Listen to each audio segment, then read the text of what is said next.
오늘 저는 여러분들과 함께 본문 말씀을 통해서 성공자의 자화상을 가지라, 이런 제목으로 하나님 말씀을 잠시 나누고자 합니다. 우리가 명절 연휴를 지금 보내고 있는데요, 특별히 이 올해 추석 연휴는 코로나 팬데믹 이후에 그야말로 제대로 지내는 명절 기간이라고 할 수가 있겠습니다. 정말 오랜만에 거리 두기 우리가 신경 쓰지 않고 사랑하는 가족들, 친지들, 형제들, 또 부모님들, 자녀들 이렇게 만나게 되니까 참 감사하고 마음 편한 그런 명절이라고 할 수가 있겠습니다. 그렇지만요, 여러 가지 어려운 상황 가운데서 제대로 된 명절 기분을 느껴보지 못하는 사람들도 많이 있는 것을 보게 되면서 한편으로는 좀 무거운 분위기도 있는 그런 명절이라고 생각되어집니다. 어떤 사람들은 이 명절을 좀 잘 즐기고 더 나아가서는 연휴 기간을 좀 길잖아요. 이 기간들을 이용해서 해외여행까지 그렇게 간다고 하는 사람들이 있는데, 그 반면에 한쪽에서 어떤 사람들은 이 명절 기간 홀로 지내야 되고 그야말로 명절을 기간을 견뎌야 되는 그러한 사람들도 있게 되는 것을 볼 수 있습니다. 그런 이 시대에 여러 양극화되어지는 모습들을 우리가 보게 되어지지 않습니까? 그런 양극화적인 상황들을 우리가 보게 되고 겪게 되어지면서 우리의 마음 한켠에 무슨 생각이 드냐 하면, 이런 사회, 이런 시대를 내가 정말 살아가면서 정말 내가 뒤처지면 안 될 텐데, 내가 성공자의 인생을 살아야 될 텐데, 성공하는 사람이 되어야 할 텐데, 아니 적어도 성공까지는 말하지 않더라도 중간까지는 그래도 가야 되는 것 아닌가라고 생각하면서 그 마음 한켠에 불안감도 있고 두려워하는 마음도 있는 것을 볼 수가 있습니다. 언제부터 누가 정해 놓았고 또 어떤 사람에 의해서 정해 놓은 기준인지 잘 모르겠습니다만, 이 출처를 알 수 없는 성공에 대한 기준으로 인해서 이 사람들 마음 한켠 가운데 오늘도 애를 쓰고 살아야 된다, 열심히 살아야 된다, 다른 사람보다 더 잘 나가는 인생이 되어야 한다, 뒤처지지 말아야 된다, 이런 누가 가르쳐주지 않았는데도 우리 마음 가운데 들려오는 이상한 메시지로 말미암아서 우리의 마음이 정말 애를 쓰면서 살 수밖에 없는, 그러면서 때로는 좌절하고 때로는 낙심하면서 살아가는 우리 현대 사회의 우리의 모습들, 사람들의 모습을 우리는 보게 되는 것 같습니다. 그래가지고 명절 때가 되면 정말 듣고 싶지 않은 말들이 있죠. 무슨 말입니까? 우리 청년 시대를 살아가고 있는 이 청년들, 여러분들 명절 기간 동안에 너 나중에 뭐 하고 싶냐? 계획이 뭐가 있냐? 뭐 이런 얘기하고, 또 입시를 앞두고 있는 애들한테는 너 대학교 어디 갈 거냐? 뭐 이렇게 이야기를 하는 거죠. 그리고 제법 이제 나이가 들었으면 언제 결혼하냐? 누구 만나는 사람 있냐? 국수는 언제 먹여줄래? 이러면서 직장은 구했냐? 또 아이 잘 낳고 살아가고 있는데 또 며느리한테 또 그러는 거죠. 얘야, 그래도 한 명이면 외롭지 않냐? 둘은 있어야 되지 않냐? 계획은 있냐? 우리의 인생 가운데 누가 가르쳐주지도 않았는데 이상한 시간선 위에 우리가 놓여져 있는 것이죠. 그래서 그 시간에 맞게끔 우리가 인생이 되어지지 않으면 마치 도태되어진 사람처럼, 실패한 사람처럼 그렇게 여겨지는 것 같고, 그래서 다른 사람과 비교했을 때 조금이라도 나아지면, 아니 그것까지는 말하지 않지만 중간이라도 좀 가면 그래도 내가 잘 살았구나, 이렇게 생각되어지는 풍토가 우리 마음 한켠에 그런 생각들이 자리잡고 있는 것을 우리는 볼 수가 있습니다. 그렇지만 여러분, 예수 그리스도 안에 있으면 세상이 우리에게 제시하는 그 성공 기준 때문에 흔들릴 필요가 없습니다. 왜냐하면 우리가 예수 그리스도 안에 있으면 저와 여러분 모두는 성공자인 것입니다. 그리고 또 다른 성공을 향해서 나아가고 있는 사람이라는 것입니다. 오늘 성경 본문이 그것을 우리에게 가르쳐 주고 있습니다. 그래서 저는 오늘 이 본문 말씀을 통해서요, 저와 여러분들이 성공자가 된다는 사실을 잊지 말고 또 다른 성공을 향해서 새롭게 믿음으로 도전하는 분들이 되시기를 주님의 이름으로 축복합니다. 그럼 여러분, 우린 왜 성공한 사람들입니까? 세 가지를 살펴보겠습니다. 첫 번째로요, 우리는 구원받은 사람이기 때문에 성공한 사람들입니다. 오늘 본문 1절에 말씀하고 있습니다. 하나님 앞과 살아있는 자와 죽은 자를 심판하실 그리스도 예수 앞에서 그가 나타나실 것과 그의 나라를 두고 엄히 명하노니, 하나님 앞과 살아있는 자와 죽은 자를 심판하실 그리스도 예수 앞에 우리가 나중에 서게 된다는 것입니다. 여러분, 우리가 부인할 수 없는 자연의 법칙 중에 한 가지가 있습니다. 분명히 거스를 수 없는 자연의 법칙이 있는데요, 그것은 무엇이냐 하면 사람은 한 번 이 세상에 태어나면 언젠가 한 번 이 세상을 떠나게 된다는 것입니다. 한 번 태어나고 한 번 죽는 것입니다. 거스를 수가 없는 것이죠. 그런데요, 성경의 말씀을 보게 되니까 또 한 가지 거스를 수 없는 법칙이 있음을, 원칙이 있음을 말씀하고 있습니다. 히브리서 9장 27절 말씀을 같이 한번 읽어보겠습니다. 한 번 죽는 것은 사람에게 정해진 것이요 그 후에는 심판이 있으리니. 아멘. 한 번 죽는 것은 사람에게 정해진 것이다. 그렇지만 그것으로 끝나는 것이 아니라 그 후에 심판이 있다는 것입니다. 예수 그리스도를 잘 섬기고 믿은 사람에 대해서는 상급에 대한 심판이 있을 것이고요, 믿지 않는 자에 대해서는 지옥을 갈 것이냐 천국을 갈 것이냐, 그 맹렬한 심판의 자리 앞에 분명히 서게 된다는 것입니다.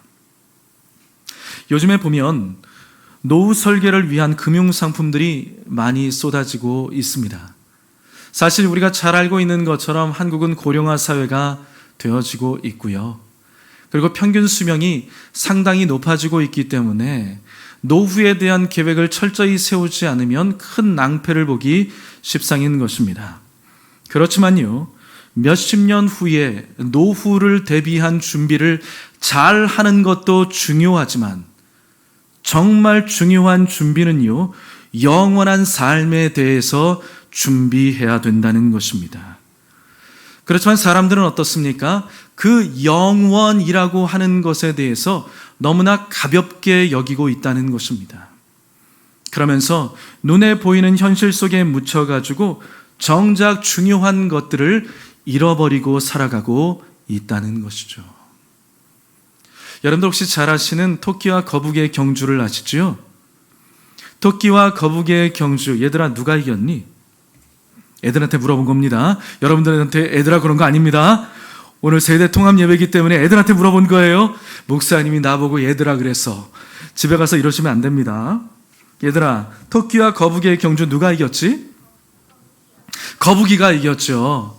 왜 거북이가 이겼습니까? 원래는 거북이는 자기 갈 길을 갔는데 토끼가 어떻게 했죠? 쿨쿨 잠이 들었죠. 책을 잘 보는 친구들입니다. 아주 똑똑합니다.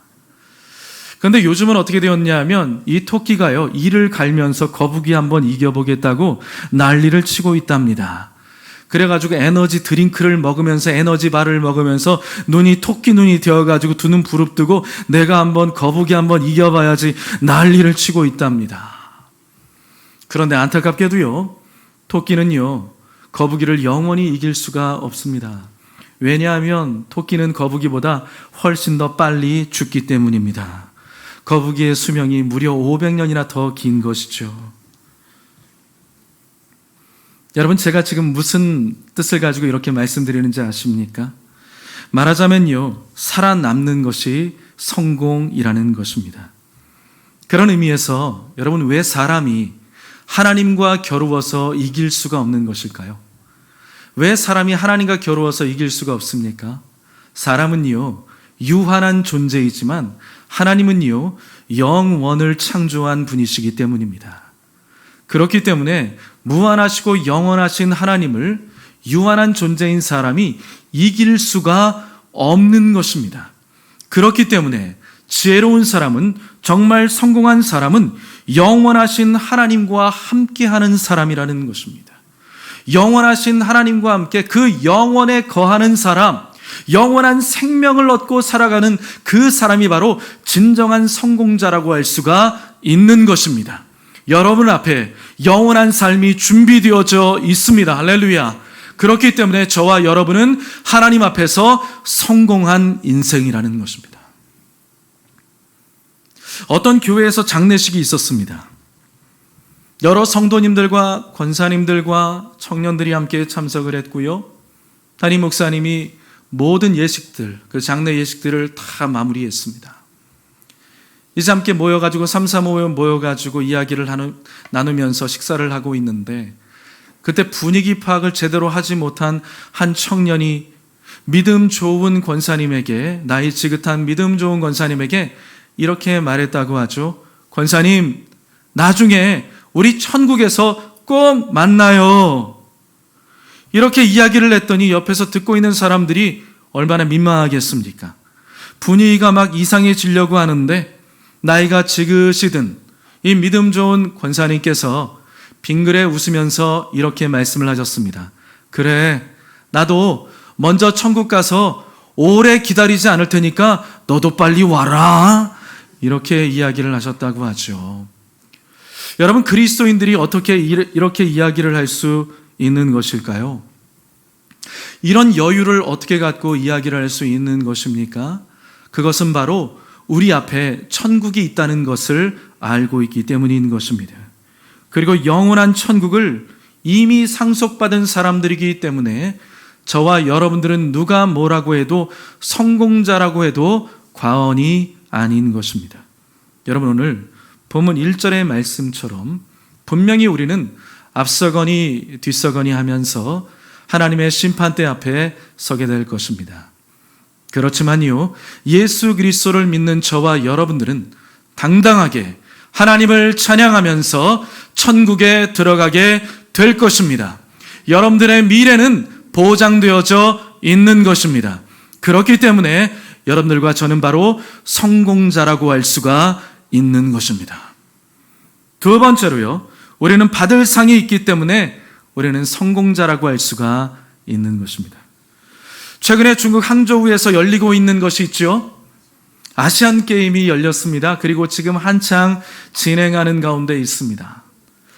여러분들 가운데 보신 분들 계시겠습니다만, 저도 봤는데 특별히 우리 선수들 가운데 그동안의 각고의 노력 끝에 열심히 준비해가지고 땀 흘리며 피 흘리며 눈물 흘리며 열심히 준비해가지고 좋은 성적을 거두어서 시상대에 올라가지고 메달을 목에 거는 선수들의 모습을 볼 때 같은 대한민국 사람으로서 참으로 가슴 뿌듯함을 느끼지 않을 수가 없었습니다. 여러분들 가운데 보신 분들도 아마 그것 느끼셨을 것이라고 생각되어집니다. 보는 사람도 같은 대한민국 사람으로서 가슴 뿌듯함을 느끼게 되어지는데요, 과연 여러분, 그 본인 당사자는 어떻겠습니까? 그 주인공 되는 선수들은 얼마나 더 감격적이고 큰 희열의 순간이겠습니까? 그렇죠? 지나간 모든 시간들, 그 모든 고통의 시간들, 그 모든 훈련하고 연마했던 시간들, 그 모든 힘들고 고통받았던 시간들, 그 모든 것들이 다 주마등같이 흘러가면서 그 모든 것이 다 영광으로 다가오는 시간이 된다라는 것이죠. 마찬가지입니다. 저와 여러분들이 하나님 앞에 나중에 서게 되었을 때 그와 같은 큰 희열과 감격의 순간을 맞이하게 될 것입니다. 이 땅을 살아가면서 예수 믿는 사람으로서 믿음을 신실하게 지키고 내가 할 수 있었음에도 불구하고 주님의 나라와 영광을 위해서 참고 견디며 인내하며 나아갔던 그 모든 수고와 애씀에 대해서 주님께서 반드시 여러분들에게 갚아주실 것입니다. 그렇기 때문에 여러분들은 누가 뭐라고 해도 성공자라고 할 수가 있는 것입니다. 오늘 본문 8절 말씀을 같이 한번 읽어보도록 하겠습니다. 이제 후로는 나를 위하여 의의 면류관이 예비되었으므로 주 곧 의로우신 재판장이 그날에 내게 주실 것이며 내게만 아니라 주의 나타나심을 사모하는 모든 자에게 도니라. 아멘. 하나님은 분명히 우리에게 천국만 예비하신 것이 아니라 저와 여러분들을 위해서 상급을 예비해 놓으셨고 찬란한 면류관을 예비해 놓으셨다고 말씀하고 있습니다. 여러분들이 지금까지 사시면서 주님을 위해서 심어 놓으신 그 모든 기도와 전도와 헌신과 충성을 하나님께서는 분명히 기억하고 계십니다. 우리가 잘 알고 있는 사도 바울 역시도요, 오늘 이 디모데 후서를 디모데에게 써서 보낸 사도 바울도 역시 예수님을 믿고 전파하는 삶을 살면서 결코 만만치 않은 인생을 살아내야 했던 것입니다. 그도 역시 수많은 고민이 있었고 고생이 있었고 하나님을 위해서 많은 애를 쓰는 인생을 살았습니다. 그런데 인생의 마렵 가운데 적어놓은 것이 디모데 전후서 아니겠습니까? 그가 이제 전자와 같이 부어지고 하나님 앞에 떠날 기약이 가까웠다라고 말하는 것을 보면 이제 그의 생명이 다하는 시간이 가까이 왔다라는 것이죠. 그 인생의 마렵 가운데 그는 자신 있게 선포하고 있는 것입니다. 이제 후로는 나를 위하여 영광의 면류관이 예비되어져 있노라. 성도 여러분, 여러분들도 하나님 앞에서 여러 가지 모양으로 심어 놓은 것들이 아마 있을 것입니다. 그렇다면 여러분들에게도 하나님이 주실 상급이 반드시 있는 것입니다. 아무리 작은 것일지라도 여러분의 인생을 통하여서 주님의 나라와 영광을 위해서 심어 놓은 어떤 것들이 있다면 주님께서 반드시 여러분들에게 갚아 주실 것입니다. 요한계시록 22장 12절에 이렇게 말씀하십니다. 보라, 내가 속히 오리니 내가 줄 상이 내게 있어 각 사람에게 그가 행한 대로 갚아 주리라. 요한계시록 22장 12절 말씀인데요, 성경의 마지막 장이 무엇일까요? 요한계시록 22장입니다. 성경의 마지막 장 가운데 예수님께서는 분명히 약속하고 있는 것입니다. 끝까지 예수님께 사시고자 하는 말씀이 있었는데 끝까지 버티고 감내하며 승리한 자들에게 그들이 행한 그대로 내가 반드시 갚아줄 것이다. 물론 어떤 선교사님들 같은 경우에는요, 안타깝게 선교지에서 뜻하지 않는 죽음을 맞이하는 분들도 있습니다. 또 어떤 목사 후보생들 같은 경우에는 사역의 꽃을 피워보지도 못하고 불의의 사고로 세상을 떠나게 되는 경우들도 있습니다. 그럼 여러분, 그렇게 사역의 꽃을 피워보지 못했다고 해서 과연 그들을 실패한 인생이라고 말할 수 있겠습니까? 누가 뭐라고 해도 그들은 성공자라고 할 수가 있는 것입니다. 왜냐하면요, 그들도 역시 하나님의 나라를 사모했고요, 주어진 삶을 주를 위해서 드린 인생이었기 때문입니다. 내가 지금 주님을 위해서, 하나님의 나라를 위해서 참고 견디고 인내하며 작은 것이라도 주님을 위해서 드리는 삶을 주님이 원하시는 곳에서 주님의 원하시는 뜻을 따라 그 일을 감당하고 있다면 그 사람은 하나님께로부터 받을 상급이 있는 사람이요, 그 사람이 진정 세상의 가치로 매길 수 없는 진정한 하나님 앞에서 성공자가 된다는 것을 믿으시기를 주의 이름으로 축복합니다. 우리나라 선교 초기에 성경책을 가지고 들어왔다가 대동강변에서 그만 참수를 당하고 순교한 토마스 선교사님이 있습니다. 그는 비록 안타깝게 이 땅에 들어와 가지고 제대로 복음의 말씀 한마디 전해보지를 못했고요, 그만 대동강변에서 참수를 당하고 말았던 것입니다. 그렇지만 그가 건네준 성경을 받아든 박춘권이라는 사람이 있었습니다. 이 박춘권이라는 사람이 이 토마스 선교사님을 목베어 죽인 사람이죠.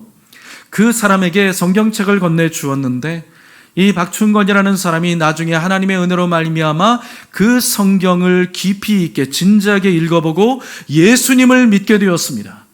그리고 난 다음에 그는 그 복음의 메시지를, 성경의 말씀을 많은 사람에게 증거하는 사람이 되었던 것입니다. 그렇다면 여러분, 토마스 선교사님은 성공한 사람입니까? 실패한 사람입니까? 토마스 선교사님은 성공한 사람이라고 할 수가 있는 것입니다. 왜냐하면 그는 이미 그 마음 가운데 하나님의 비전을 품었고요, 자신의 것을 희생하면서 하나님 앞에 드린 인생이었기 때문에 하나님께로부터 받을 상급이 있는, 의의 면류관이 있는 성공한 사람이라고 할 수 있는 것입니다. 에베소서 6장 8절에 이렇게 말씀합니다. 이는 각 사람이 무슨 선을 행하든지 종이나 자유인이나 주께로부터 그대로 받을 줄을 알미라. 아멘. 성도 여러분, 주님을 위해 헌신한 그 어떤 작은 것이라도 주님께서 반드시 기억하시고 여러분에게 상으로 갚아주실 것입니다. 그렇기 때문에 여러분들이 수고하고 헌신한 것, 세상에 있는 사람들이 몰라준다고 해도, 내 옆에 있는 사람들이 몰라준다고 해도 너무 섭섭해하지는 마십시오. 왜냐하면 하나님께서는 반드시 여러분들의 수고와 헌신과 애씀과 그 모든 노력한 것들을 다 기억하고 계시고요, 우리가 하나님 앞에 서게 되었을 때 우리는 하나님이 얼마나 기억력이 좋으신 분인지 확인하게 될 것입니다. 마지막 세 번째로요, 하나님이 지금도 우리와 함께하고 있기 때문에 우리는 성공자라고 할 수가 있는 것입니다. 디모데후서 4장 17절에 말씀하는데요, 같이 한번 읽어보시겠습니까? 주께서 내 곁에 서서 나에게 힘을 주심은 나로 말미암아 선포된 말씀이 온전히 전파되어 모든 이방인이 듣게 하려 하심이니 내가 사자의 입에서 건짐을 받았느니라. 아멘. 지금 바울의 주변에는요, 바울을 지켜주고 끝까지 바울과 함께한 사람들이 있는 반면에 바울을 등지고 바울과 멀어지고 종국적으로는 바울과 적대자가 되어진 그런 사람들도 여럿 있었던 것입니다. 그렇지만 어떤 상황 가운데도 불구하고 끝까지 바울의 편이 되어주시고 바울을 지켜주시고 바울의 보호자가 되어주신 분이 계신데, 그분이 바로 예수 그리스도이신 것입니다. 그 바울이 함께했던 예수 그리스도께서 저와 여러분들과 함께하고 있는 것입니다. 그러니 성도 여러분, 그와 같이 어려운 상황 가운데도 주님이 나를 떠나지 않는다는 것을 잊지 마시기를 바랍니다. 주님이 나의 힘이 되어주시고 내 삶 가운데 찾아오셔서 내가 어렵고 곤고할 때 아무도 내가 의지할 수 없을 그런 인생의 밤이 찾아왔을 때 주님이 내게 다가오셔서 나에게 힘이 되어주시는 유일한 한 분이 될 수 있다는 사실을 잊지 마시기를 바랍니다. 그렇게 바울이 만난 그 주님, 바로 그 주님이 나의 주님이 되어주시는 것입니다. 그러니요, 예수님과 함께 동행하는 삶, 예수님이 나의 안에 계시고 내가 예수님 안에 있고 주님이 나와 늘 함께 하신다는 그 믿음을 갖고 주님과 함께 믿음으로 동행하며 나아가는 사람이 바로 주님 보실 때 성공한 인생이라고 할 수 있는 것입니다. 여러분, 복 있는 사람은 어떤 사람입니까? 시편 1편에 말씀하고 있죠. 복 있는 사람은 악인의 길을 따르지 아니하며 죄인의 길에 서지 아니하며 오만한 자의 자리에 앉지 아니한다. 악인의 길을 따르지 않고 죄인의 길에 서지 않고 그 자리를 따르지 않는 사람, 그 사람이 복 있는 사람이라고 말씀하고 있는 것입니다. 내게 유익함을 주는 사람을 만나야 될 것인데, 그렇죠? 내게 선한 영향력을 주는 사람을 만나야 될 것인데, 그런데 우리 인생 가운데 살펴보면 내게 선한 영향력을 주지 않는 사람임에도 불구하고 어쩔 수 없이 관계를 유지하기 위해서 만나야 되는 그런 사람들이 있죠. 그런 사람들이 많다고 생각해 보십시오. 얼마나 안타까운 인생입니까?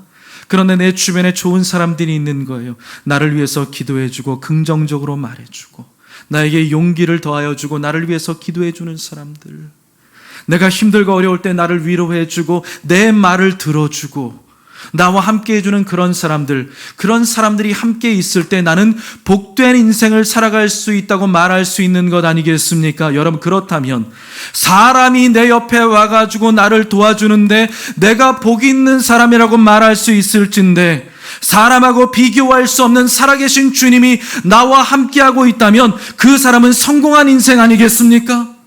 그러니 여러분, 성공한 인생을 살고 싶다면 여러분들 누구보다도 예수님과 함께 거하며 동행하게 되기를 주님의 이름으로 축복합니다. 여러분, 우리가 예수님을 믿고 구원받았다고 하는 것은요, 단순히 그냥 어떤 좋은 것을 내가 받았다라고 하는 정도가 아닙니다. 그냥 어떤 사람이 내가 너무 불쌍해가지고 그냥 거액을 나에게 희사해 주었다, 그 정도가 아니라는 것이죠. 우리가 예수님을 믿고 구원을 받았다는 것은요, 우리의 신분 자체가 달라졌다는 것입니다. 하나님이 나의 아버지가 되었다는 것입니다. 요한복음 1장 12절 말씀, 우리가 잘 알고 있는 말씀인데요, 큰 소리로 한번 선포해 보겠습니다. 영접하는 자, 곧 그 이름을 믿는 자들에게는 하나님의 자녀가 되는 권세를 주셨으니. 아멘. 영접하는 자, 곧 그 이름을 믿는 자들에게는 무엇을 주셨습니까? 돈을 주셨습니까? 재력을 주셨나요? 건강의 장수의 복을 주셨나요? 어떠한 복을 주셨습니까? 하나님의 자녀가 되는 권세를 주셨다고 말씀하고 있는 것입니다. 여러분, 우리가 예수님을 믿었다고 하는 것은요, 이제 우리의 신분이 달라졌다는 것입니다. 신분이 달라지게 되어지면 운명이 바뀌게 되는 것입니다. 그렇죠? 종의 자녀면 종의 자녀로서의 운명을 살아야 합니다. 하지만 왕의 자녀가 된다면 왕처럼 살아갈 수가 있는 것이겠죠. 그런데 감사하게도 우리는요, 종의 자녀가 아니라 하나님의 자녀가 되었다는 것입니다. 그렇기 때문에 저와 여러분들은 이제부터 실패자의 자화상이 아니라 성공자의 자화상을 가지고 떳떳하게, 그리고 큰 소리 치면서 그렇게 살아갈 수 있게 되기를 주님의 이름으로 축복합니다. 말씀을 정리하겠습니다. 세상이 제시하는 그 어떤 성공 기준에 들어가지 못했다고 해서 저와 여러분들 실패자 아닙니다. 그러니 그 성공 기준 때문에 흔들리지 마시고 예수 그리스도 안에서 새롭게 변화된 나의 자화상을 새롭게 발견할 수 있게 되시기를 바랍니다. 누가 뭐라고 해도요, 그리스도 예수 안에 있는 저와 여러분들은 하나님이 인정하시는 성공자이고 성공된 인생을 살아가고 있는 것입니다. 늘 그렇게 성공자의 자화상을 가지고 자신을 소중하게 여기며 자신 있게 살아가는 우리 모두가 되어줄 수 있기를 주님의 이름으로 축복합니다. 기도하겠습니다.